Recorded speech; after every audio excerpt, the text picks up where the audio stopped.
नमस्कार. तुम्हा सर्वांचं खूप खूप स्वागत आहे. आपल्या भारतीय संस्कृतीमध्ये देवतांइतकंच महत्त्व पूर्वजांना म्हणजेच पितरांना दिलेलं आहे आणि आता सध्या पितृपक्ष चालू आहे. त्यासाठी कढी आणि बेसनवडी कशी बनवायची ही रेसिपी मी तुमच्यासोबत शेअर करणार आहे.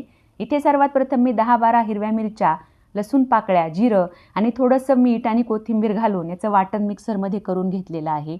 इथे एका कढईमध्ये तेल टाकून त्यामध्ये चिरलेला लसूण घालून तो व्यवस्थित परतून घेणार आहे. नंतर अर्धा चमचा जिरं, मोहरी घालून हळद घातलेली आहे. त्यानंतर हे वाटलेलं जे वाटण आहे ते 2 चमचे घालून पाणी घातलेलं आहे. पाणी घालून झाल्यानंतर मीठ घालून घ्यायचं आहे आणि छान उकळी आली की बेसन हटून घ्यायचं आहे.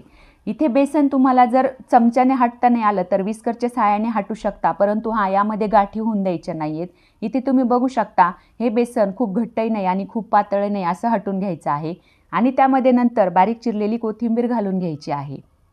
कोथिंबीर घालून झाल्यानंतर 3 ते 4 मिनिटे वाफवून घ्यायचं आहे आणि नंतर खाली उतरून एका ताटाला तेल लावून त्यामध्ये हे बेसन थापून घ्यायचं आहे आणि नंतर त्याच्या वड्या पाडून घ्यायच्या आहेत.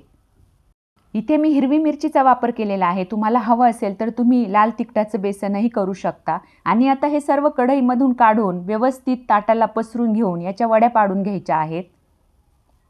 सुरुवातीला खूप गरम आहे तोपर्यंत उलटण्याच्या सहाय्याने पसरवून घ्यायचं आहे आणि नंतर हाताला थोडंसं तेल लावून मग हाताने थापून घ्यायचं आहे. बेसन थापून झाल्यानंतर एक 5 ते 7 मिनिटे थंड होण्यासाठी ठेवायचं आहे आणि नंतर त्याच्या वड्या पाडून घ्यायच्या आहेत. आता इथे थंड झाल्यानंतर मी याच्या वड्या पाडून घेत आहे.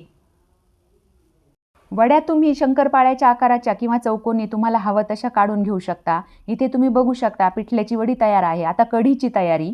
त्यासाठी सर्वात प्रथम मी एका पातेल्यामध्ये 2 वाट्या दही घेतलेलं आहे आणि थोडंसं पाणी घालून ते घुसळून घेत आहे.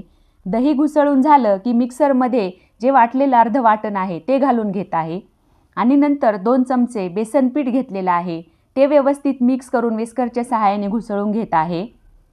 आता यामध्ये ताकाचा आंबटपणा बघून अंदाजे पाणी घालून घ्यायचं आहे आणि फोडणीची तयारी करायची आहे. त्यासाठी मी गॅसवरती कढई ठेवून त्यामध्ये 1 चमचा तूप घातलेला आहे आणि नंतर बारीक चिरलेला लसूण घालून घेतलेला आहे. लसूण थोडासा सोनेरी रंगावर आला की त्यामध्ये अर्धा चमचा जिरं, अर्धा चमचा हळद, 10-12 कढीपत्त्याची पाने आणि अगदी किंचितशी हळद घालून घ्यायची आहे आणि नंतर हे व्यवस्थित परतून घेतलं की हे कढीचं मिश्रण त्यामध्ये घालून घ्यायचं आहे. कढीला हळद नेहमी थोडीशी कमीच घालायची आहे कारण कढीची चव बदलते. नंतर यामध्ये चवीनुसार मीठ घालून कोथिंबीर घालून घ्यायची आहे आणि कढीला छान हलवत राहायचं आहे. कढी जास्त उकळून द्यायची नाही. इथे पितृपक्षासाठी करणारी कढी वडी तयार आहे. तुम्हाला माझी रेसिपी आवडली तर लाईक, शेअर आणि सबस्क्राईब करा. धन्यवाद.